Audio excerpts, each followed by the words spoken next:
당신이 기도해도 마음이 메말라 있고 예배의 자리에서도 아무 감동이 없으며 이유 없이 짜증과 불안이 치밀어 오른다면 이미 사탄이 당신의 마음 깊은 곳에서 조용히 자리를 잡기 시작했다는 신호입니다. 사탄은 결코 큰 일을 통해 찾아오지 않습니다. 그는 일상의 아주 작은 틈을 이용해 스며듭니다. 그가 노리는 것은 행동이 아니라 마음입니다. 왜냐하면 마음이 무너지면 행동은 저절로 따라가기 때문입니다. 잠언 4장 23절의 말씀처럼 무릇 지킬 만한 것보다 더욱 네 마음을 지키라. 생명의 근원이 이에서 남이라 하셨습니다. 사탄은 이 말씀의 반대편에서 움직입니다. 그는 마음을 흐리게 만들고 분별력을 흐트러뜨리며 진리를 의심하게 만듭니다. 처음에는 단지 피곤함으로 시작되지만 곧 영적 무감각으로 이어집니다. 당신이 말씀을 들어도 아무 감동이 없다면 이미 그의 미세한 속삭임이 영혼을 덮고 있는 것입니다. 사탄은 결코 하나님을 버려라 라고 말하지 않습니다. 대신 조금만 쉬어라. 지금은 너무 힘드니까 나중에 하자 라고 속삭입니다. 당신은 그것을 위로라고 착각하지만 사실 그것은 순종의 지연이며 지연은 곧 타락의 시작입니다. 그때부터 그는 마음의 중심을 흔들며 당신이 하나님보다 감정에 반응하게 만듭니다. 에베소서 4장 27절은 마귀에게 틈을 주지 말라고 경고합니다. 사탄은 바로 그 틈을 찾습니다. 그 틈은 큰 죄에서 시작되지 않습니다. 아주 작은 불평, 조그만 비교심, 사소한 불만에서 시작됩니다. 당신이 왜 나만 이런가라고 생각할 때 그는 그 틈을 파고들어 하나님에 대한 신뢰를 조금씩 무너뜨립니다. 당신이 신앙을 잘 지키고 있다고 생각하는 바로 그때 그 안의 자만심이 사탄에게 문을 열어줍니다. 그래서 하나님은 교만을 가장 먼저 미워하십니다. 사탄은 교만으로 타락했고 교만으로 사람을 무너뜨립니다. 당신이 남보다 낫다고 느끼는 그 순간 그는 이미 당신의 마음 한켠에 왕좌를 세우기 시작합니다. 그는 당신을 비교의 영 아래 두어 하나님께 받은 은혜보다 남이 가진 성공을 바라보게 만듭니다. 그러면 감사는 사라지고 불평이 자리합니다. 감사가 사라진 마음은 더 이상 하나님을 중심에 두지 않습니다. 그때부터 사탄은 당신의 마음을 통제합니다. 가장 무서운 것은 당신이 그 통제를 느끼지 못한다는 사실입니다. 그는 당신이 여전히 믿음 안에 있다고 착각하게 만듭니다. 기도는 하지만 힘이 없고, 말씀은 읽지만 변화가 없고, 예배는 드리지만 순종이 없습니다. 이것이 바로 사탄이 완전히 지배한 마음의 특징입니다. 겉으로는 여전히 신앙인처럼 보이지만 내면은 이미 공허합니다. 하나님보다 감정에 반응하고 말씀보다 자신의 경험을 더 신뢰합니다. 이때 가장 큰 위험은 당신이 자신이 옳다고 확신하는 것입니다. 사탄은 논리적입니다. 그는 당신이 죄를 합리화하도록 돕습니다. 이 정도는 괜찮아. 다들 이렇게 살아. 하나님도 이해하실 거야. 이런 생각이 떠오르기 시작했다면 이미 그는 당신의 생각을 지배하고 있는 것입니다. 고린도 후서 11장 3절에서 바울은 이렇게 경고했습니다. 뱀이 그 간계로 하와를 미혹한 것 같이 너희 마음이 그리스도께 대한 진실함과 깨끗함에서 떠날까 두려워하노라. 사탄은 그렇게 순수한 믿음을 의심으로 바꾸고 진리를 상대화시킵니다. 죄가 죄처럼 느껴지지 않는다면 그건 단순한 방심이 아니라 영적 마비입니다. 그리고 그 마비는 결국 무감각을 낳습니다. 경고를 들어도 반응하지 않고 말씀을 들어도 찔림이 없고 죄를 지어도 괴로움이 없습니다. 그때 당신은 이미 사탄의 소나귀 안에 있습니다. 하지만 하나님은 여전히 그 마음의 중심을 보십니다. 마음이 완전히 어두워지기 전에 반드시 경고의 불빛을 비추십니다. 어떤 사람은 관계의 갈등을 통해, 어떤 사람은 예배 중의 눈물로, 또 어떤 사람은 고통 속에서 그 경고를 듣습니다. 그러나 대부분은 그것을 단순한 감정이라 여깁니다. 그게 바로 사탄이 노리는 지점입니다. 그는 당신이 회개의 순간을 놓치게 만듭니다. 하지만 그 순간에도 하나님은 여전히 말씀하십니다. 보라, 내가 문 밖에 서서 두드리고 있다. 요한계시록 3장 20절의 이 말씀처럼 하나님은 여전히 당신의 마음을 기다리십니다. 사탄은 문을 안쪽에서 잠그지만 하나님은 바깥에서 두드리십니다. 이제 당신의 선택만 남았습니다. 마음의 문을 누구에게 내어줄 것인지. 그 싸움은 거대한 전쟁이 아니라 하나의 생각에서 시작됩니다. 지금은 괜찮다. 그 한마디가 당신을 속박할 수도 있고 지금 돌이키자. 그 한마디가 당신을 자유케 할 수도 있습니다. 하나님은 언제나 자유를 주시지만 사탄은 언제나 합리적인 감옥을 만듭니다. 마음을 지키는 것은 도덕의 문제가 아니라 생존의 문제입니다. 사탄이 마음을 지배하기 시작할 때 그는 먼저 당신의 언어를 바꿉니다.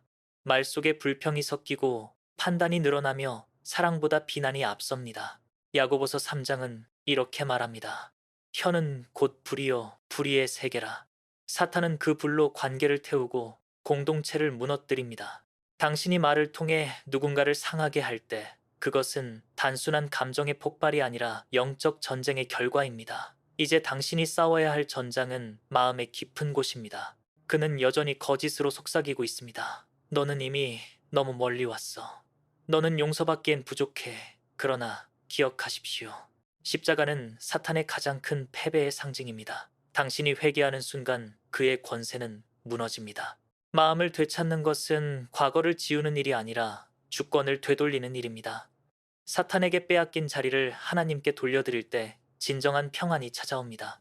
요한복음 8장 32절에서 예수님은 말씀하셨습니다. 진리를 알지니 진리가 너희를 자유롭게 하리라. 사탄이 마음을 붙잡은 다음 그는 곧 생각을 지배하기 시작합니다. 그는 감정으로 문을 열고 사상으로 그 집을 짓습니다. 당신의 생각은 단순한 머릿속 흐름이 아니라 영의 방향을 결정하는 통로입니다. 잠언 23장 7절은 그 마음의 생각이 어떠하면 그 사람도 그러하니라 고 말합니다. 사탄은 이 원리를 너무 잘 압니다. 그래서 그는 당신이 생각하는 방식을 바꾸려 합니다. 당신이 진리를 묵상할 때는 침묵하고 불안과 의심의 생각이 떠오를 때는 그것을 확대시킵니다. 그는 당신의 기억을 조작하고 상처를 재생하며 실패의 장면을 반복 재생시킵니다. 그러면 당신은 현재가 아닌 과거 속에 갇히게 됩니다. 생각의 통제란 그렇게 시작됩니다. 그는 당신이 하나님이 나를 사랑하신다는 확신보다 나는 가치가 없다는 생각에 더 오래 머물게 만듭니다. 그렇게 생각이 굳어지면 마음은 점점 약해지고 결국 영혼 전체가 흔들립니다. 사탄은 당신이 현실을 바라보지 못하게 만듭니다. 믿음의 눈 대신 계산의 눈으로 세상을 보게 하고 말씀의 기준보다 상황의 논리로 판단하게 만듭니다. 창세기 3장에서 하와는 뱀의 말을 들었을 때 그 열매를 먹음직스럽고 보암직하다고 생각했습니다. 바로 그 생각이 죄의 문을 열었습니다. 사탄은 지금도 같은 방식으로 당신의 시선을 조정하고 있습니다. 당신이 어떤 생각을 품는지가 결국 어떤 존재가 되느냐를 결정하기 때문입니다. 생각은 씨앗이고 그 씨앗이 자라면 결국 행동으로 열매 맺습니다. 사탄은 바로 그 뿌리 단계에서 개입합니다. 그는 당신이 죄의 씨앗을 생각 속에 품게 만든 뒤 그것을 합리적인 이유로 포장합니다. 이건 단순한 고민일 뿐이야. 생각은 자유잖아. 그러나 야고보서 1장은 말합니다. 욕심이 잉태하면 죄를 낳고 죄가 장성하면 사망을 낳느니라. 생각이 죄로 잉태되는 순간은 바로 사탄이 통제권을 잡는 순간입니다. 그는 당신이 죄를 짓기 전에 이미 그 죄를 상상하게 만듭니다. 마음속으로 그 장면을 그리고 그 감정을 느끼게 하고 그것을 정당화하게 만듭니다. 그렇게 죄의 그림자를 머릿속에 완성시킨 다음 현실로 끌어내립니다. 이 과정에서 가장 위험한 것은 당신이 그 생각을 자신이라고 믿는 것입니다. 이건 내 생각이야 라고 말하는 순간 그는 완전히 들어옵니다. 그러나 성경은 말합니다. 우리는 사탄의 괴계를 알지 못하는 자가 아니라고. 고린도후서 10장 5절에서 바울은 이렇게 말했습니다. 우리는 모든 생각을 사로잡아 그리스도께 복종시킨다. 당신이 생각을 통제하지 않으면 결국 생각이 당신을 통제합니다. 그리고 그 통제자는 결코 당신이 아닙니다. 사탄은 당신이 스스로 주도하고 있다고 착각하게 만들지만 실제로는 그가 방향을 잡습니다. 그는 당신이 두려움을 느낄 때마다 이건 현실적인 판단이야 라고 속삭이고 분노가 치밀 때마다 정당한 감정이야 라고 설득합니다.